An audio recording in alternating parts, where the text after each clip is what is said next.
and thanks for joining us for the Midday News.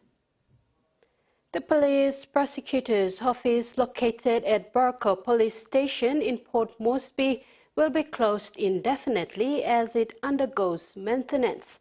National Capital District Metropolitan Superintendent Silva Sika confirmed that the prosecutors are now based at the Morata House at Waigani.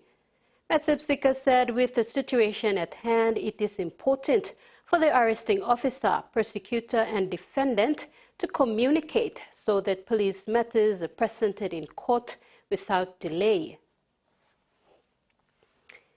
The IEPNG Port Moresby branch, in collaboration with the IEPNG Women in Engineering and the U.S. Embassy in Port Moresby, hosted a highly anticipated technical talk and Q&A session featuring Zainab Najin Cox. The event showcased Ms. Cox's extensive career and a contribution to NASA's Mars rover projects. The IEPNG Port Moresby branch, in collaboration with the IEPNG Women in Engineering and the U.S. Embassy in Port Moresby, hosted a highly anticipated technical talk and Q&A session featuring Zainab Nagin Cox. The event showcased Ms. Cox's extensive career and her contributions to NASA's Mars rover projects. Ms. Cox, an accomplished engineer and psychologist, graduated from Cornell University in 1986 and earned a master's degree in Space Operations Systems Engineering from the Air Force Institute of Technology in 1990. She has had an illustrious career that included serving as a space operations officer in the United States Air Force, working in F-16 aircrew training, and serving as an orbital analyst at the North American Aerospace Defense Command. Since 1993, Ms. Cox has been a spacecraft operations engineer at NASA's Jet Propulsion Laboratory, where she contributed to several interplanetary robotic missions, including Galileo, InSight, Kepler, and Mars Curiosity. She served as the tactical mission lead responsible for the uplink, downlink, and planning teams. Her achievements were recognized with numerous awards, including the NASA Exceptional Service Medal, the Bruce Murray Award in 2014, and 2 NASA Exceptional Achievement Medals. In 2015, an asteroid discovered in 1996 was named 14061 Nagin Cox in her honor. Ms. Cox is a passionate advocate for diversity in science and engineering, inspiring young women from underprivileged communities around the world to pursue careers in these fields through talks and outreach programs.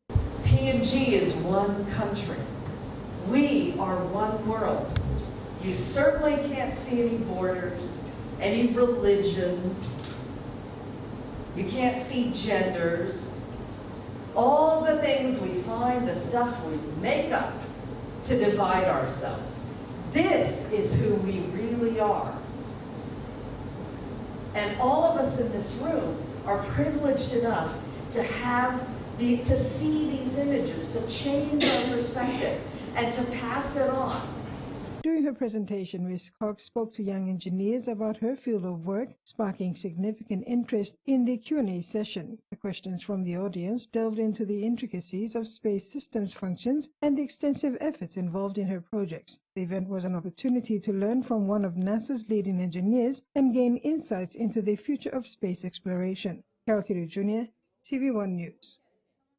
The best way for provinces and districts to tie in commodity boards and government agencies to work in partnership is to work through a memorandum of agreement. Fresh Produce Development Agency's Chief Executive Officer Mark Warinu made these remarks when signing a MOA with the Central Provincial Government recently in Port Moresby.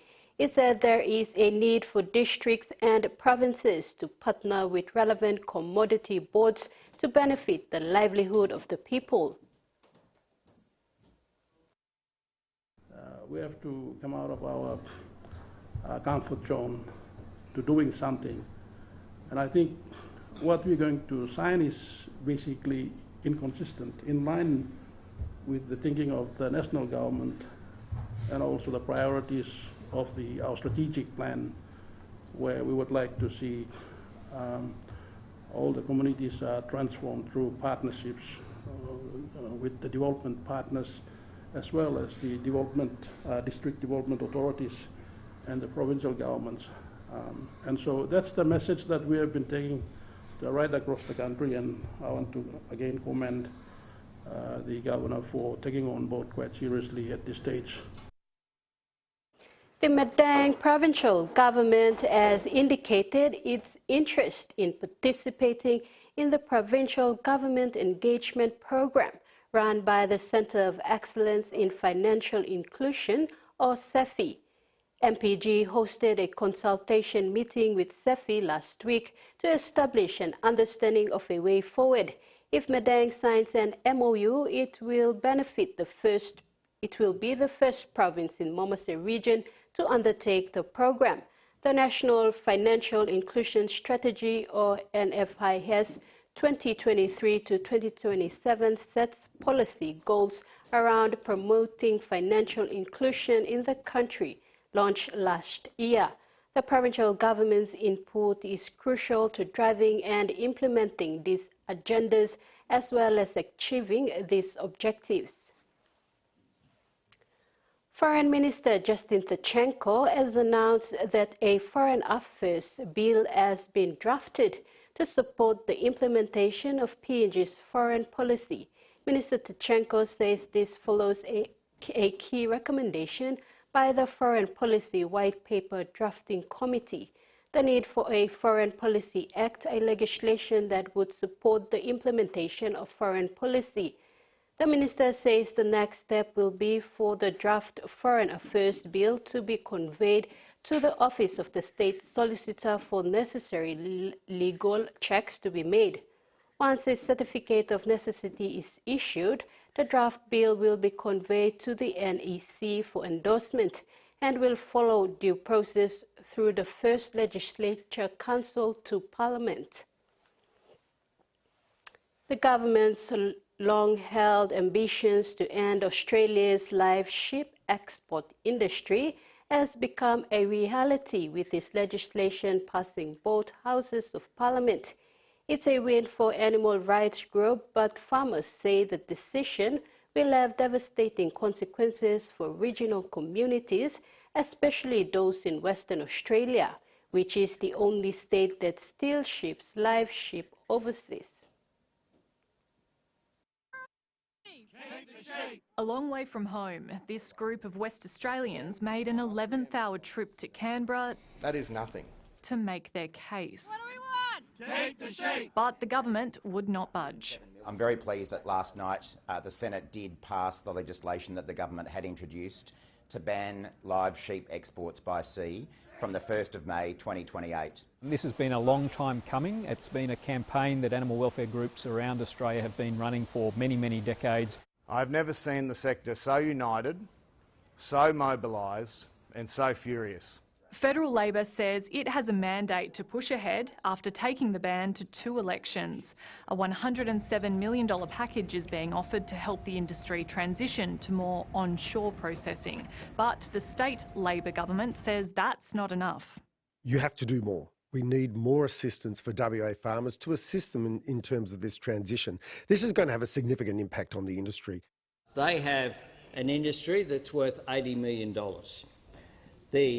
The package that we have on the table is currently worth $107 million.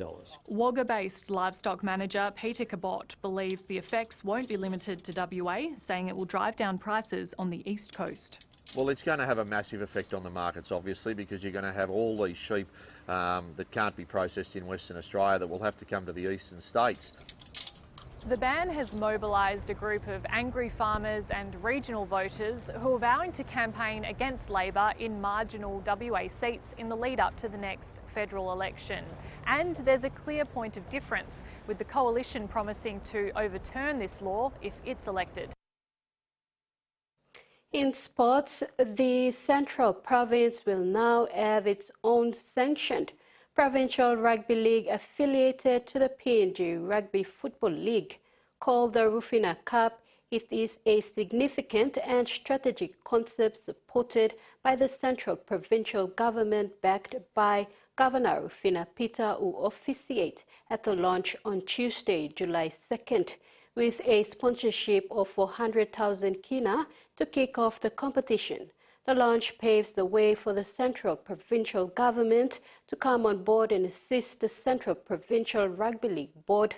Governor Peters says the concept allows for a more concentrated approach to have more quality results for investment in growing the game.